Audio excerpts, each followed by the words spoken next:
About retirement, early retirement, delayed retirement, retirement after your full retirement age, and working at the same time, how that affects your retirement benefits from Social Security benefits, spouse benefits, or survivor benefits, or any of that. It's pretty much the same. All right, so we'll talk about that today, how to avoid overpayments, and sometimes overpayments are good. People like doing the overpayment route. So we'll talk about why that is today. If you're new to my channel, my name is Ed Weir, former manager of the Social Security Administration. I've helped millions of people out with all things Social Security, Medicare, Medicaid, retirement benefits, survivor benefits, spouse benefits. This is also, as you can tell by the awesome editing, there is no editing. This is a live Q&A as well. It looks like I've already got a bunch of questions here. So let's go ahead and get into the topic of the day, and then I will answer as many of your questions as I can do in about an hour. All right. So, number one, no best time to start your benefits. People say the best time is 62 or 65 or your full retirement age or 70 or whatever the case may be. That might be for them. It might be for them now, but a few years from now, it might be different for them. It really depends on your particular situation. So nobody can tell you when is the best time for you to retire, 62, 65, 66, or whatever the case may be. It's based on a lot of factors, whether you need the money, whether you're working, which we're going to talk about today, your longevity, genes in the family, your particular health, if you got any spouses that are waiting for you to file so they can get benefits, you got any children, is the extra benefits going to put you in a higher tax bracket? There are just so many variables that nobody can really tell you. And there's companies out there that charge you $300, $400, $500 for a Social Security consultation. And they really can't help with Social Security because they never worked at Social Security, but they've got this fancy software that does all this, long division and gives you a cute little graph and stuff. And I've found those not to be worth the paper they're written on. Because the number one deciding factor, I can tell you exactly, the only day I can tell you 100% for sure when you should have started your retirement benefits is the day you kick the bucket, shuffle off your motor coil, however you want to put it, that you leave. So that particular day, I can tell you, which you can't hear me because you're already gone. Yeah, you should have definitely filed at 62. You should have definitely filed at 70. But because we don't know when that day is, you just make your best guess effort. If you want to, spend $300 or so on a fancy, nice little, cool little graph, and the numbers are usually wrong because they don't have the actual numbers, then more power to you. All right. So in terms of work, if one of your deciding factors is when you're going to start your benefits is based on your current work and how that's going to affect you, and it's going to affect you based on early retirement. Once you hit your full retirement age, work doesn't matter anymore. You can make $1 billion a month and it will not reduce your Social Security benefit at all. It actually probably increase your Social Security benefit. So there's annual earnings limit and then there's a monthly earnings limit. And people say, why are there limits at all? Well, this goes all the way back to 1935. Social Security was supposed to replace income lost to job loss or retirement. And if you're still working, then you're not replacing income. So that's, it's been around forever. So the annual earnings limit this year is $22,320. Anything you go over that, Social Security holds back $1 for every $2 you go over. The year you turn your full retirement age, it jumps up to $59,520. Anything over that, Social Security holds back $1 for every $3 you go over. Okay. And the 59,000 is any time before your full retirement age. So again, once you hit your full retirement age, $1 billion a month doesn't matter, but 59,520 before that. All right, so let's stick on like 62, 63, 64. Let's say you're 62, 63 years old and you're thinking about filing and you've already made over the annual earnings limit. You're going to make over the annual earnings limit for this year, for 2024. So let's say you're going to be, $10,000, $20,000, $30,000 over. Doesn't really matter that you're over the annual earnings limit the first year because Social Security can switch to a monthly limit. And the monthly limit for this year is $1,860. How did they come up with that? $22,320 divided by 12. It gives you 1860, $1,860. So let's say you made $1 billion. I always exaggerate for effect. You make $1 billion up until last month.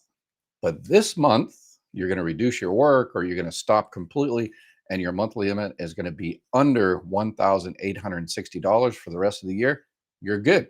And you can start your benefits this month. They don't look at the $1 billion you made before that. They only look at the amount you make when you start your actual benefits. And people always ask, and they say, well, I start in October, but I'm not going to get my first check in November. So the November is the first month. No, because you actually started your benefits in October. And yes, the October check comes in November. Social Security is always a month late like that. So they can catch it at the end, obviously, when so they can stop the check when we inevitably pass away. So the first year, they can only do that the first year, the $1,860, the monthly earnings limit. And then the following year, then you have to stay under the annual earnings limit the entire time. So they can't switch back to a monthly earnings limit. It's annual from then on. So one of the problems I see is a lot of people miss money is like right now, that's why I wanted to do this video right now. A lot of people say, well, I've already made over the annual earnings limit for this year. So I want to start my benefits right now, get those checks, but I'm already over the annual earnings limit. So I'll go ahead and file in January. When I worked at Social Security, we got a lot.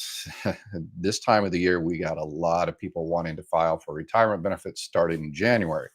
And probably like half the people were waiting for no apparent reason whatsoever. Once we told them, but didn't you stop working last month? Yeah, but I went over for the entire year. It doesn't matter. Are you under 1860? Yeah. Well, let's start now. Oh, I didn't know I could do that. So there's a lot of people that are waiting that shouldn't wait, and they're losing checks. Overpayments are good. Yeah. Some people use the whole overpayment thing strategically in terms of the annual earnings limit. So if they're going to make $10,000 over the annual earnings limit, Social Security wants $5,000 of benefits back. So if you're going to make, $100,000, you're going to be, $100,000 over the annual earnings limit, then Social Security is going to hold back all the checks. So, you definitely want to call up Social Security and tell them, hey, I just got a new job. I'm going to be, making $100,000. So stop my checks, and they'll suspend your checks. So you avoid the overpayment. But some people are like, well, I'm only going to be $500 over, $1,000 over, $2,000 over. So they just don't notify Social Security. And then when you file your taxes the following year, then the IRS notifies Social Security, and Social Security looks at it and says, you made, $1,000 over, you owe us a check for $500.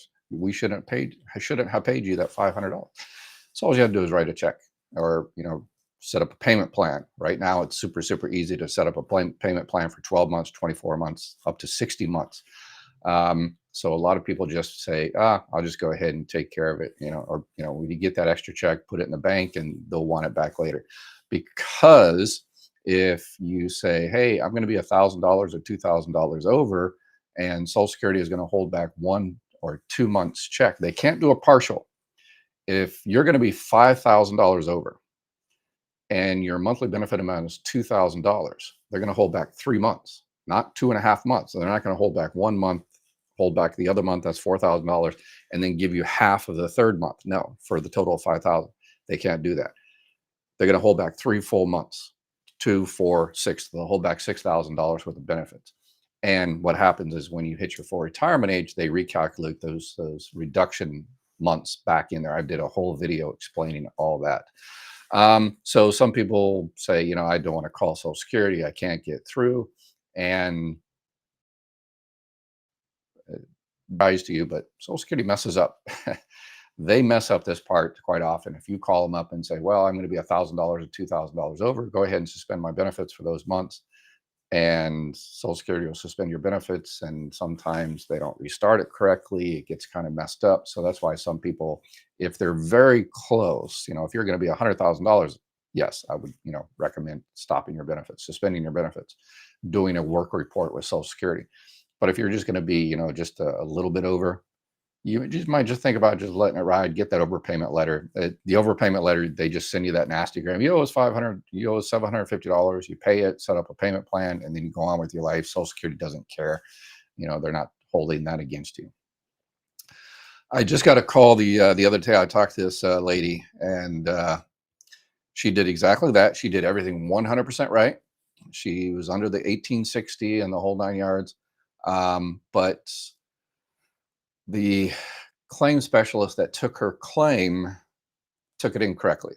And this is a thing that claim specialists, I just want to kind of a FYI out there. What happens when you do the monthly earnings limit, when the claim specialist does the claim in MCS, which is the computer system internally for Social Security. I'm telling you how the sausage is made a little bit here. And on a particular screen, they code the non-service months and they put little X's there. So yes, made $1 billion, but October, November, December under 1860. So they're supposed to put XXX, and that way you don't get in trouble later. But quite often, unfortunately, there's a lot of Social Security employees that are incorrectly coding that particular screen. So long story short, if you get some type of letter next year or suspended benefits when they shouldn't be suspended, like her, unfortunately, it happens way too often. I'm not sure why Social Security doesn't do a better job of training that particular part of it. Then just don't worry about it. You just say, hey, I told them I wasn't going to make over 1860, and then they stopped my benefits or they charged me 2 months. You just have to go down there and take your proof that, hey, the person, I told the person they messed it up, and they will fix it. And then whatever benefits they withheld, they will give them back to you. All right. I've got a lot of questions here, and some of those are based on what I was just talking about. So enough stalling. Let's get right into the questions here today. And this is October 1st. So this is also kind of FYI, the first day of the new Medicare plans. So if you're looking to change your Medicare Advantage plan, switch from a Medicare Advantage to a Medicare Supplement plan, whatever the case may be, a Part D plan, this is the time for you to start doing it. You can start looking at the plans up and for the rest of the year.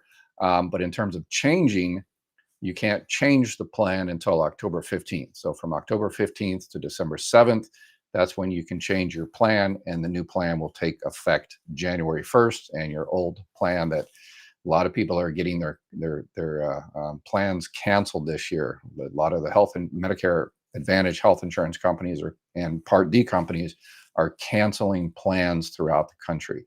So there's a lot of people, scrambling. So if you need help, email, click at the little QR code there, phone, and I've got put together a team that can help you out. All right, let's see, Marie. Will I have the option to suspend the spousal benefits and claim on my own for the full benefit? No, unless your spousal benefits are, the only way you can do that is if you're receiving survivor benefits. But if you're receiving living spouse benefits, that means your spouse or your divorced spouse is still alive and kicking, then you have to file for benefits on your own record first.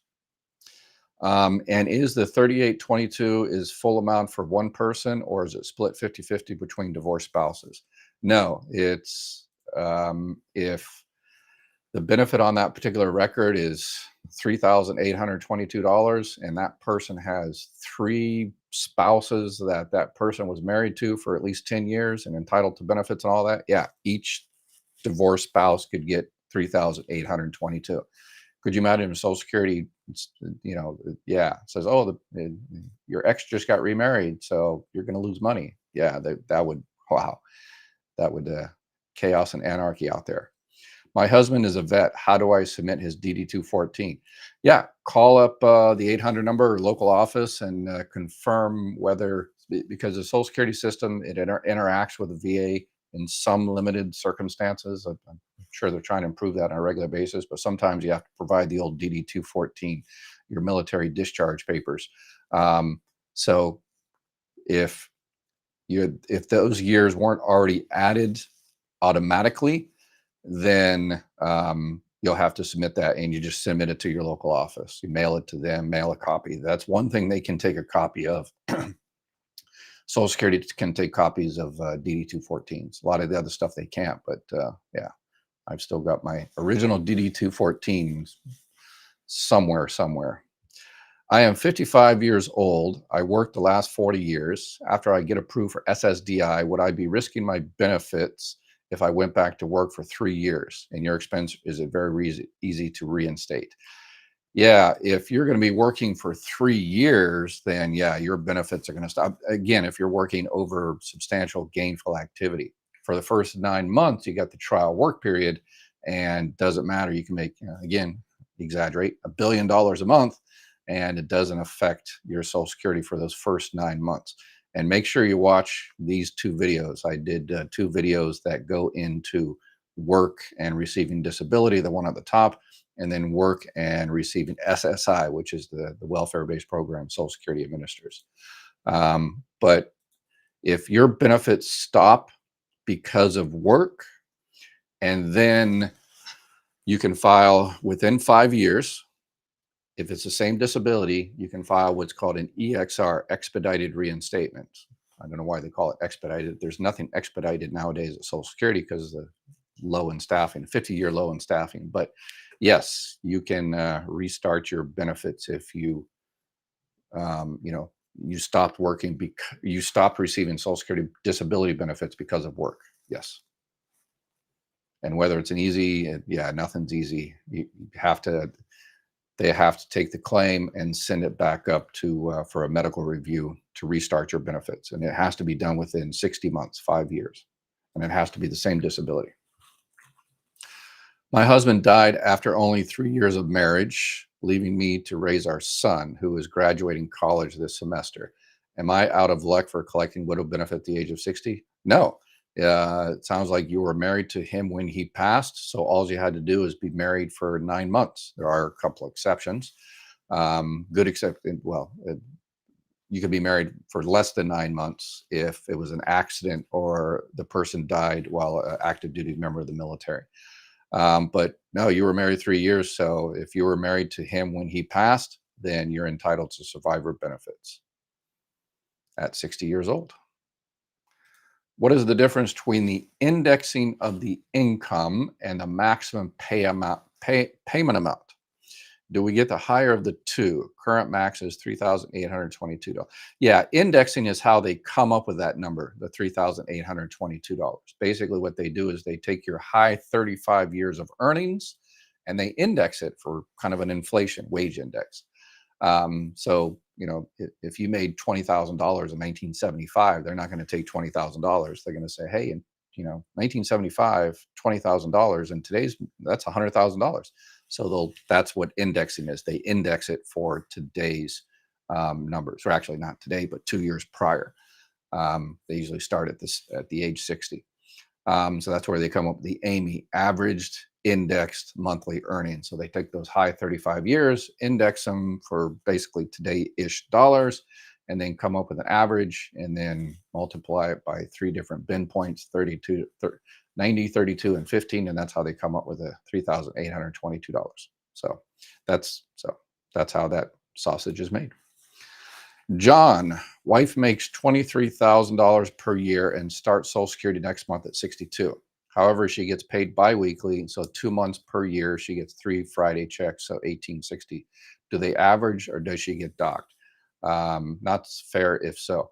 Yeah, as long as she stays under 1860, pretty much, for the rest of the year, October, November, December, she starts next month. So November, yeah, I wouldn't worry about it.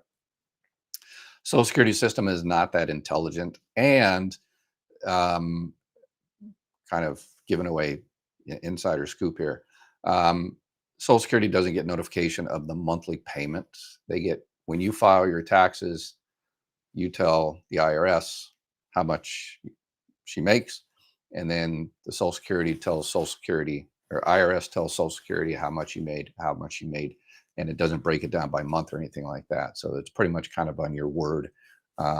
So yeah, I wouldn't worry about it. And if for some reason they do come back up and say something like that, just tell them, yeah, just a kind of a fluke thing that, the first of the month, they got to check for the previous month. As long as it averages out the 1860, you should be good. And they won't even catch it. Again, it's IRS doesn't give that much details. My question is this. I turned 65 December 4th. My Medicare does not even start until then. When do I have to have an Advantage plan before a penalty? There is no penalty for not having an Advantage plan. The penalty is not signing up for Part B or Part D when you're supposed to. But yeah, if you're 60, if your Medicare starts in December, the new plans just came out today, so you can start kicking around the new plans. Even though, yes, you're gonna, if your Medicare starts in December, you go ahead and find the best plan for this year, and then with the eye on the best plan for next year. So you're like, okay, here's the plan for next year. Do I want to go ahead and get the best plan for that 1 month, or a little bit less good plan for December, because that plan I don't have to switch it, and that plan becomes a really good plan for next year. So, but if you want to just go ahead and do a December plan and then switch it to another plan in January, you can do that as well. But yeah, you can do that right now. So, well, you can't make the switch. You can investigate starting now. The plans are available now, but you can't make the actual switch until October 15th. Well, in your case, you can't because you're new to Medicare. Sorry, you're an exception. The Imaginator is always an exception to our rule there. So, yeah, because you're new to Medicare, you can start signing up right now. Bill, my wife is a green card holder getting Social Security. How long can she go out of the country without losing a check? Yeah, it depends on what country she goes to. There is, let me go ahead and put it up there. There's called Payments Abroad Screening Tool, the great little tool that Social Security has. I will put it in the chat. And there it is right there. So it's international payments outside the US. So click on that and it'll say, are you currently receiving benefits? Yes, I'm getting receiving benefits. What country are you moving to? So if she's moving to North Korea or Cuba, then she cannot get benefits. Other countries, it really depends on that particular country and whatever deal they have with the Social Security Administration. So check out that little tool and it'll tell you. All right, answered that one. Why did I only get half my ex-husband's Social Security? It was still more than mine, because that's the law. You get up to half because he is still alive. If anything should happen to him, then you get up to 100%. Again, minus your own. My mother-in-law is remarried. Her prior husband passed away years ago, and I wanted to know if she could still go after his Social Security even though she remarried. They were remarried for 20 years plus. If she remarried after 60, she'd be good. If remarried before 60, then she could not get benefits on an ex-spouse. My wife is 7 years older than me. She stopped working many years ago, but has had just enough credits to get the minimum. My PMI is at 67, or your PIA, primary insurance amount at 67 is $3,800 a month. Wow, you're so one of the top. You worked a couple hours in your life. So she should file at 62, and should I file at 62? So she's 7 years older. But has just enough credits to get the minimum. Yeah, if she has money available to her, this is a split strategy. Here's what a lot of people do. They go ahead, the lower earning spouse goes ahead and starts those benefits immediately. And then when you start receiving your benefits, then she adds those benefits and gets the difference, because she's her full retirement age, sounds like. Then she'll get 50% of your full benefit amount, but you have to file first. But in the meantime, she can go ahead and start getting her benefits because it won't affect how much she gets from you. Well, it technically does, but if she's getting 100 from her own, and then she's entitled to 500 from yours, she'll get 100 and then 400 from yours. If she gets 200 on her own, she'll get 300 from yours. If she's got 400 on her own, she'll get 100 from yours. So she'll get the total of $500. But she should get those checks on her own record now.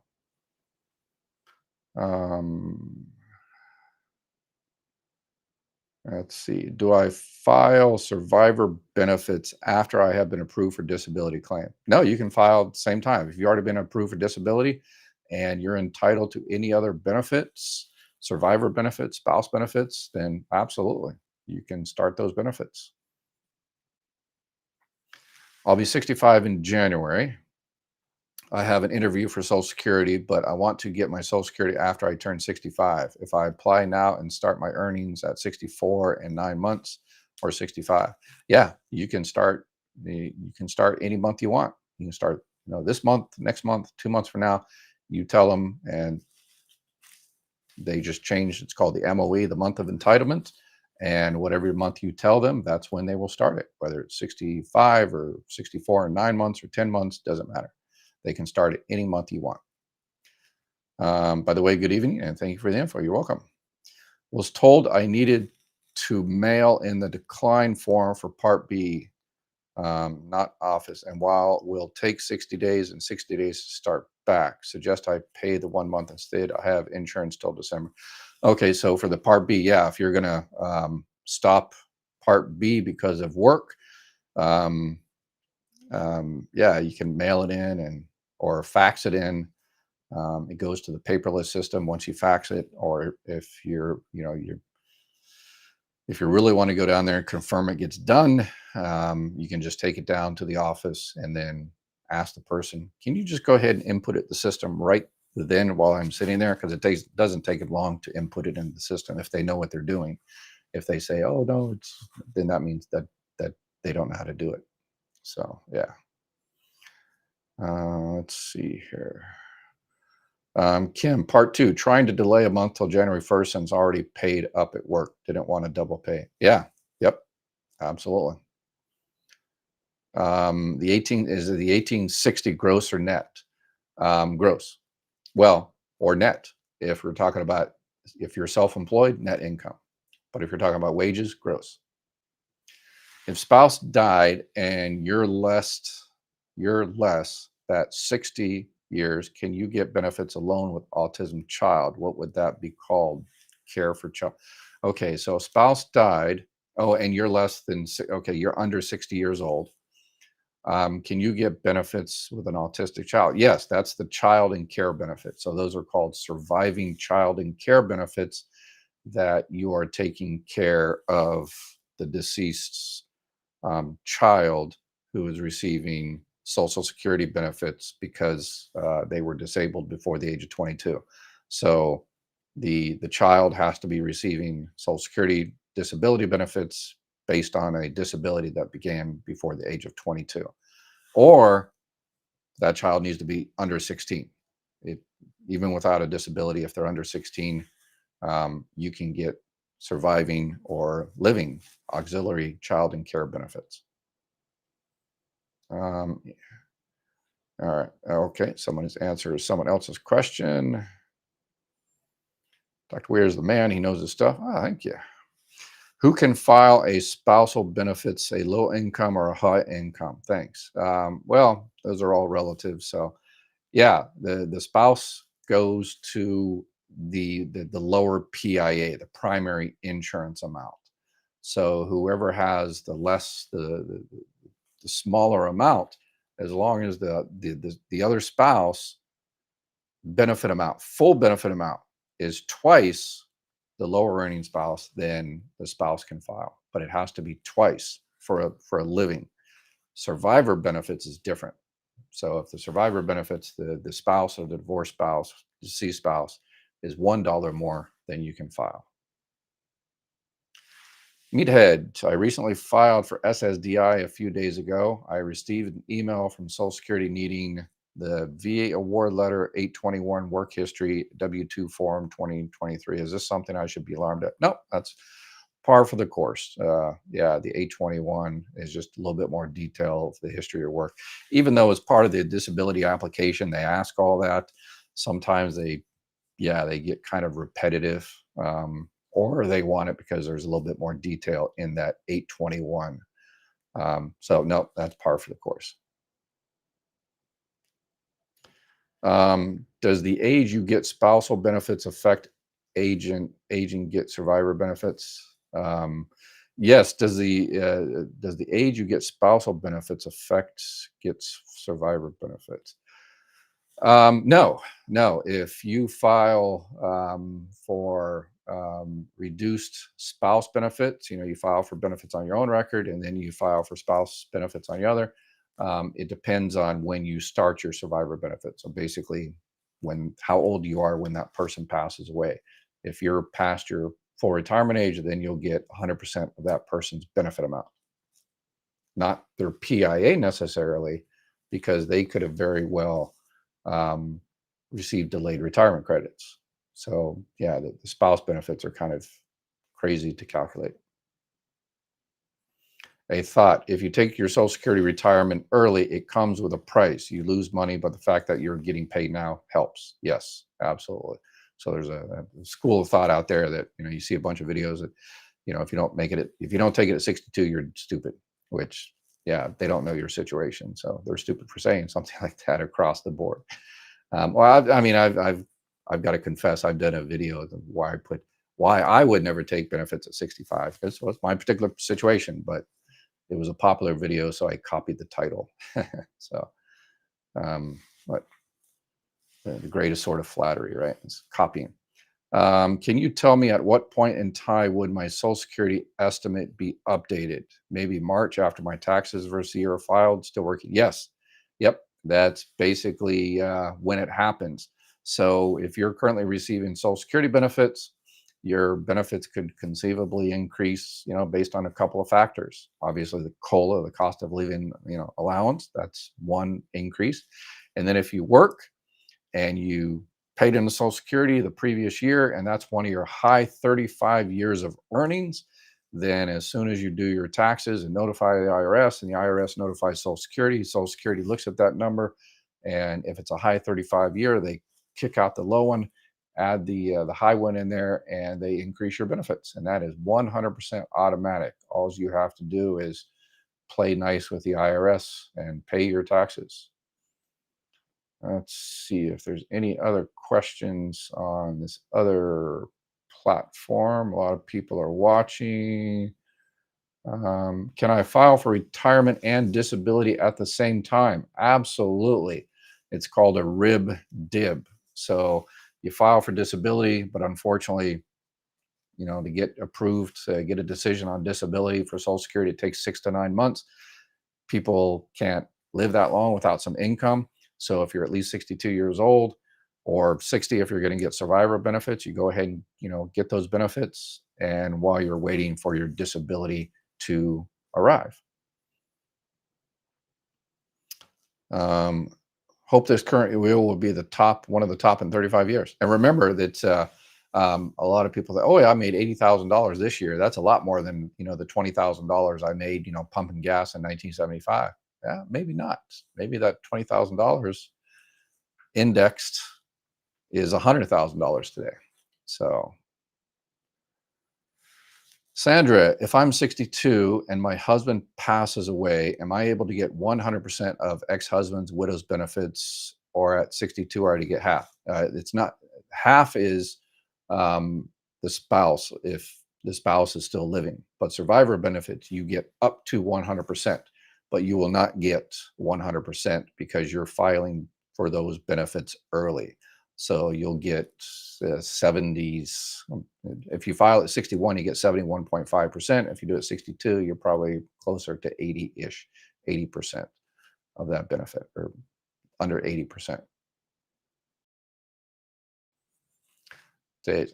I would, dictator for a day. I would change a whole bunch of things with Medicare. I'd close the whole, forget Medicare Advantage and the supplements. All that stuff would go away, fill in all the gaps in Medicare, include, the cure for male pattern baldness, all the important things. You missed my question. I am 61 and on disability. My spouse is 65 and retire. How old do I have to be to file under his number? When is he going to file? So my spouse is 65 and retired. So if he's already receiving benefits and you're on disability, you have to be 62. Yep. So as soon as you turn 62, you can collect benefits on his record. I meant to say my ex-husband I'm 62, he's 67, and if he passes, should pass away, do I get half of the ex-widow's benefits? You get up to 100%. Let's see. It depends on when he passes away and when you start your benefits. At age 70, I continue to work. Can I lose cis? Is this amount less? Cis, not sure what cis. Your sister? Um, your benefits no longer continue to increase at 70 years old from delaying. So from your full retirement age until the month you turn 70, you'll get those delayed retirement credits, which is 8% every year. And that ends the month you turn 70.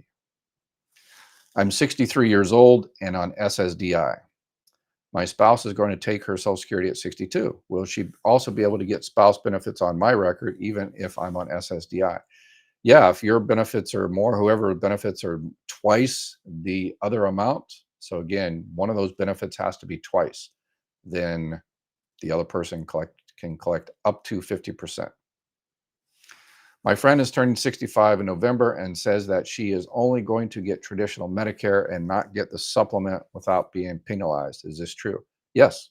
You don't have to get a supplement or a Medicare supplement N or a G or a Medicare Advantage plan if you don't want to. You can get a Medicare Advantage anytime in the future, but you probably have to wait for an enrollment period. But in terms of the Medicare supplement, those N and G, if she doesn't get it at 65 and she waits beyond the 6 month, then if she wants it in the future, she might have to go through medical underwriting and she might not be able to get it. So he has been my coach since I retired with no idea what in the hell to do. Do you get your Social Security reduced after a month of 1860 or the year 22,000? Yes, if somehow the Social Security finds out you made over the 1860 or when you said you're gonna stay under the 1860, then they can stop your benefits for the rest of the year. But you get your benefits reduced after $1 for every $2 you go over the 22,320. Let's see. I've been telling all my Medicare patients to watch for their ANOC letter and to pay attention to what might be changing, hoping the $2,000 limit on prescription next year will help many of them also. Yeah, there is. I had someone come on here and say, "Oh, nobody pays $2,000 over 2,000 for prescriptions," and then, wow, let's say a lot of responses. And there's another thing: the $2,000 limit. They started new things called smoothing. So a lot of people, they reach that $2,000 limit very, very quickly because their prescriptions are, 10, 20, 30, $4,000 a year, which is a travesty in and of itself when those same prescriptions are, 10% of the price in every other country in the world. And we're the ones that paid for the development. Anyway, but a lot of people, it's like, oh yeah, I reached the $2,000 limit, in March. So I have to pay $2,000 in the first 3 months.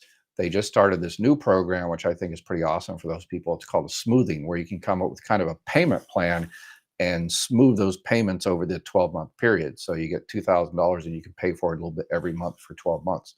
So that is a very, very good thing that's going to start in 2025. Thanks for the wealth of information. You're welcome. I called Social Security day after husband passed, was told I could not get both survivor benefits because I'm on SSDI. When I have my phone appointment with Social Security on the 16th, will my request be paid retro? So sounds like, yeah, you called them up, you did the right thing. You're at least 60 years old. So who cares if you're on disability? That doesn't matter. But the person that answered the phone and talked to you the first time didn't know what they were talking about, gave you incorrect information. You called back again. They made an appointment. Social Security is low at staffing, so they don't make appointments unless there's money there. So they recognize, yes, you are entitled to money. And 100% you are protected. That is a protective filing date. So when they start your benefits, you say, by the way, you all gave me wrong information. I called 3 months ago, so I want my benefits to start 3 months ago. So, and they will do it, or the month the person passed away. So yes, you're entitled to protective filing. You're entitled to that retroactive pay. Thanks for your help, both during our phone call and now. My question is, what is community Medicaid? Um, not, no, is that yeah, I'm not sure. Community, I mean, Medicaid is a state program with federal funding. So, yeah, maybe something that each state, Medicaid is, again, it's a kind of a state federal partnership. There's some limitations that the federal government puts down, but the states can do all kinds of different things. Like they call it different in California. They call it Medi-Cal, which is confusing. But anyway, medical anyway. But yeah, they might have some type of community Medicaid. I'm not sure how that works in your particular state, but it sounds like it may be a partnership with Medicaid for providers, doctors, and stuff like that. So yeah, anytime the states, I like the word community, and you know, so hopefully there's something more resources out there in your particular community because of that program. All right, let's see other people answering other people's questions. Does Social Security disability pay for power wheelchairs or scooters and a ramp for the house? I have Medicare and Medicaid. Possibly. Their Medicare and all that Medicaid. So Medicare might pay for it, or Medicaid might pay for it, or if you have a Medicare Advantage plan, then they might pay for it. So but one of the problems is, I'm sure you saw the big scandal a few years ago where they were giving out those scooter rascal chairs, and they were ripping off Medicare for billions of dollars. Um, so, and the reason you hear about Medicare is being ripped off for this, that, and the other. Medicare does things differently than, let's say, a Medicare Advantage plan. Medicare Advantage plans, they attempt to stop the fraud from the beginning by making you do a prior authorization and to ask permission for X, Y, and Z and all this kind of stuff. And they deny you, and or you get delays, or they approve you maybe. So that's their way of doing it, is before you get your services. Medicare says, no, let's get if the doctor says this person needs it, then and it's something that's covered, that's it. We're not going to second guess the doctor. The doctor knows best. You're the patient. They just approve it, right? So there is no approval. It's just done. They just bill Medicare, and that's how Medicare. I think it's a better system. But the problem with that is, then you get doctors and facilities that try to rip off Medicare, and Medicare goes after them after the fact, and throws them in jail or fines them and all that kind of good stuff. So those are the two ways of doing that: prior or catching them after. With medical type things, I think time is of the essence. So I kind of like the prior, or excuse me, the just go ahead and approve it, and then go after them afterwards. So anyway, so I just had to add that little commentary in there. But how you do it is, in your particular case, you just, whatever doctor recommended, that you get a prescription, just like a prescription for whatever drugs. You get a prescription for a wheelchair or a scooter or a ramp or whatever the case may be, and then submit it. So in your particular case, you just leave it to the doctor, and the doctor submits it to wherever, whether to your Medicare Advantage or to Medicaid or Medicare, because you got three different organizations taking care of your healthcare. But actually, you got four, because you also have extra help with the prescription drugs to help you with prescription drugs. So you have four different institutions helping you. So, yep, and just ask your doctor to write you a prescription for that, and they will give you a decision whether it's approved. My wife couldn't sign up for Medicare only online. Would this be because she is a naturalized citizen? No, no, not at all. Yeah, that's yeah, maybe just got stuck a song in the way, or yeah, the people sign up for Medicare only all the time online. So there might be something wrong with her record. Um, but if this is immaterial to that. But if she's a naturalized citizen, she also has to, if she hasn't, she needs to update her Social Security card, her status with Social Security. And you're like, well, her Social Security card doesn't have anything like that. Well, it does internally. the internal Social Security card, the little paper one that you have. Internally, it has the name, all the names, maiden names, and all that. Has the date of birth, has the city and state where the person was born, their citizenship or green card status, and their parents' names, including the mother's maiden name. All that information is in there. So when you find out and you sign up for a Social Security card, that SS5 form, you put all that information in there, and that's part of um, yeah. So when you get naturalized, it's always good to take the naturalization down to Social Security and get that updated. In my office, well, other offices throughout the country, when there was a naturalization ceremony, we used to send an employer or two down to the ceremony to update people's records. Yeah, at the time. And we even did that for Steve Wynn's wife, who has since divorced and all that stuff. The greatest, most elaborate naturalization ceremony in the history of the country. Why they told MECTO file for Social Security retirement, then apply for SSI disability. Oh, why they told me to file for Social Security retirement, then apply for Social Security disability later. Yeah. It, are you talking about you should have done it at the same time?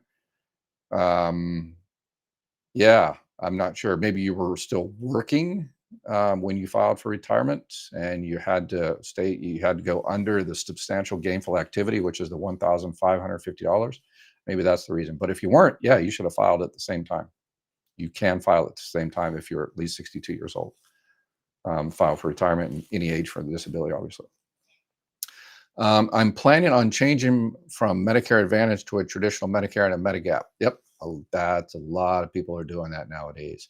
And so the thing is, with a Medicare supplement plan, you can change that any time of the year. So if you want to go from a G to a cheaper G, or from a G to an N, or an N to a G, or an N to a cheaper G, or whatever, or cheaper N, then you can do that 365 days of the year, as long as healthy underwriting, depending on your state. But to switch from Medicare Advantage back to original Medicare and get a supplement, the thing is, you have to get out of your Medicare Advantage plan first, either by moving to a different area, or whatever. But because Medicare Advantage plans are only good for 1 year, people switch to get out of the Medicare Advantage plan and get to a supplement plan, and that everything takes effect January 1st, because they have to wait for your Medicare Advantage plan to essentially sunset. So make sure you also sign up for a Part D plan as well. When I check online, they said I don't qualify for disability. Can I still file? Um, so there's a couple of reasons you wouldn't qualify for disability. One is that you just didn't pay enough into Social Security the 10 years. There's exceptions if you're young, but the 40 quarters. And so you have to be insured, and you also have to be currently insured. And you're like, what's a currently insured? Currently insured is basically you had to work 5 out of the last 10 years before you became disabled. So if you worked in 10 years in your 20s, you're insured.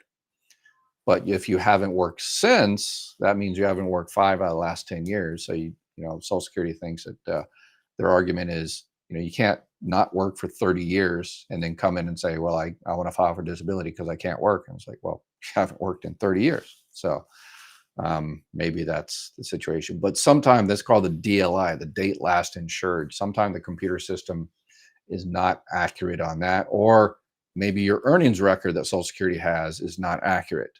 So yeah, you can file just to double check the numbers and make sure the calculations were done correctly.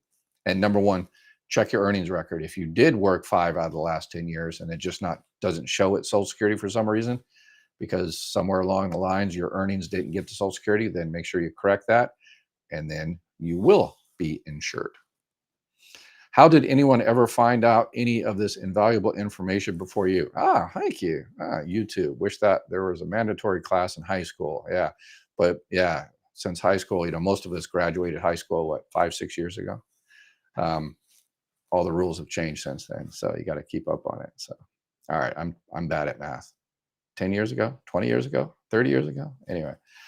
Yeah, and there's unfortunately, I spend just as much time correcting all of the information out there on TikTokers and YouTubers that think they know Social Security, that never worked at Social Security, never took a retirement claim, never worked a day in their life in Social Security, but they're Social Security experts, and they give you one piece of correct information, but they forget the exceptions to the exceptions, the exceptions, and people lose money. Yeah, so so that's why my retirement lasted a week after I retired from Social Security, early retirement.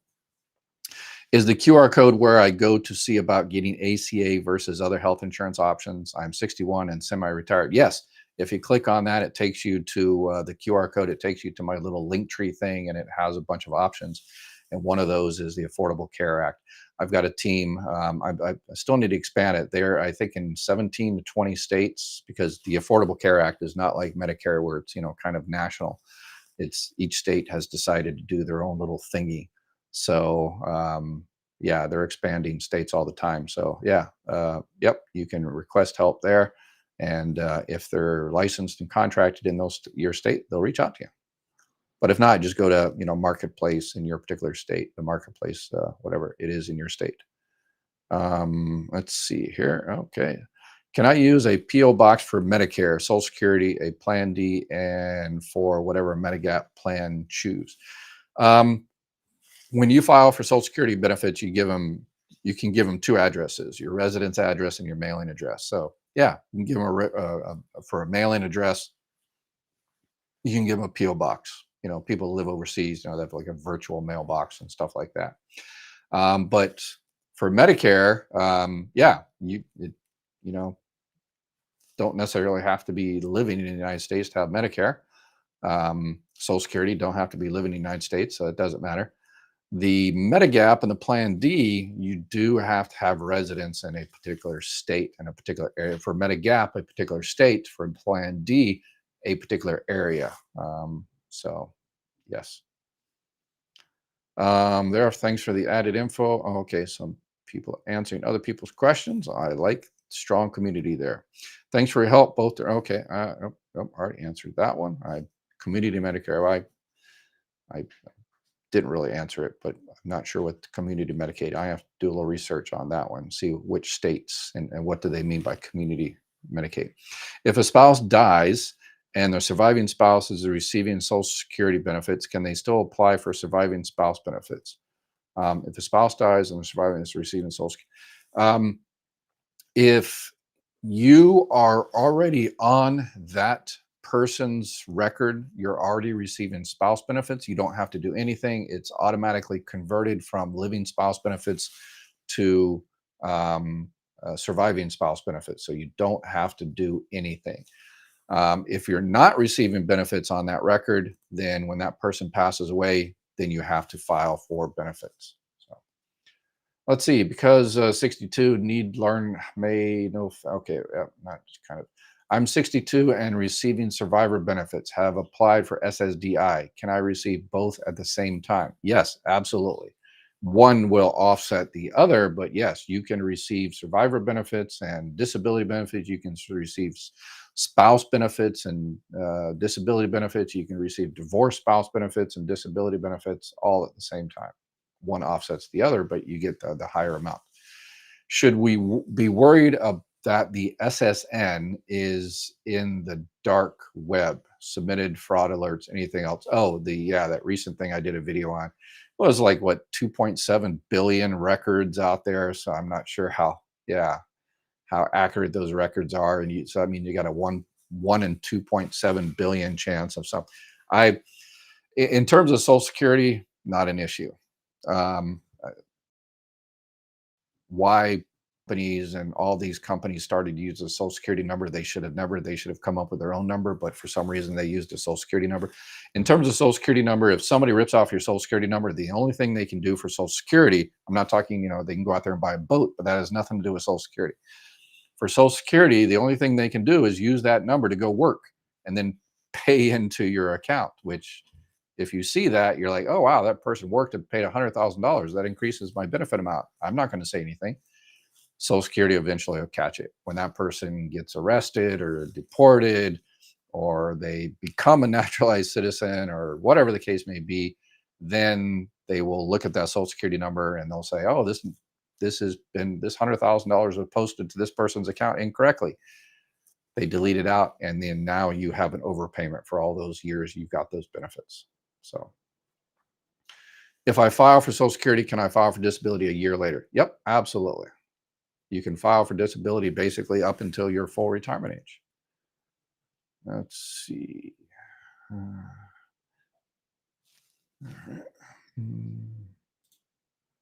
All right, let me see. Meathead, I know 1550 is the max you can make on SSDI. Is that net or gross? Net income, gross wages. And will that figure go up in 2025? Yes, pretty much all the numbers go up. And then once all the numbers, the numbers are going to start coming out within the next week or two. The COLA should come out of the first 10 days of October.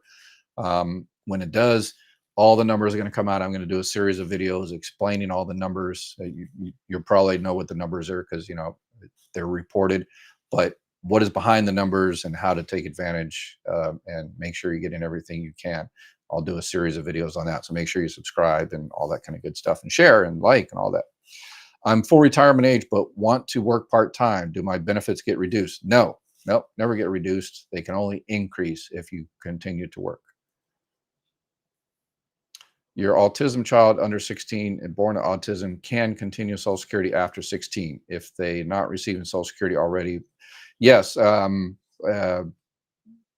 this is based on, I think, another question about the child and care benefits. The child will continue to receive benefits because if they're receiving, they've determined to be disabled before the age of 22. But in terms of the child and care benefits, your child and care benefits stop at 16 unless the child became disabled before the age of 22. So good, clarification there. I thought you can write a check for overpayment. Why are you talking about Social Security holding your checks? If you call and a work report that you're going to go over, they'll suspend your benefits. And then they will suspend your benefits based on the previous year as well. So if you call and say, hey, I'm going to make $50,000 this year, they'll hold back 2, 3, 4, 5 months worth of benefits, how much your benefit amount is. And then they'll assume you're going to work the same amount next year. So they'll withhold the first 2, 3, 4, 5 months worth of benefits. So it really depends on what action you take. If I retire next year at 65, paying a higher Medicare Part B premium, is that higher premium forever? No, it's only for 1 year based on 2 years ago. And if you retire, then that is a life-changing event. So as soon as you retire, you put in that life-changing event. If you're currently paying that extra premium and you say, hey, I'm not making that money anymore, I just retired yesterday, and then they'll reduce your benefit amount. But it's only good for 1 year, unless, the next year from 2 years ago, you continue to make that amount, then it's reapplied for the following year, but only 1 year at a time. All right. I'm in New York, and it's also called Home Care Medicaid, aka Community Care. Oh, okay. So just home care. Yeah. Okay. So yeah, it's just Medicaid. Medicare Advantage has home care, and yeah. So okay, it's just home care. Yeah. One thing I'd watch out on that one is if you have Medicare, Medicaid, and you have a dual eligible Medicare Advantage, dual eligible plan, a lot of savings, a lot of extra benefits, dental and vision, and gym membership, and those are the ones with the extra food cards and everything. It really depends on your area. If you're receiving home care, be careful with those, particularly in this season, because everybody and their mother is going to be calling you up and saying, hey, you have Medicare and Medicaid. I've got this shiny new Medicare Advantage plan that has $200 a month grocery card, and they exist out there, more than that. But if you're receiving home health, someone is coming out to your house and taking care of you, be careful. I know that $200 or $300 grocery card is enticing, but the thing is, those home health care companies don't like dealing with Medicare Advantage plans. They prefer Medicaid because they get paid more and quicker. So talk to your home health care people and say, hey, I really want this $200 or $300 grocery card, but if I sign up for that plan, are y'all going to stop coming out?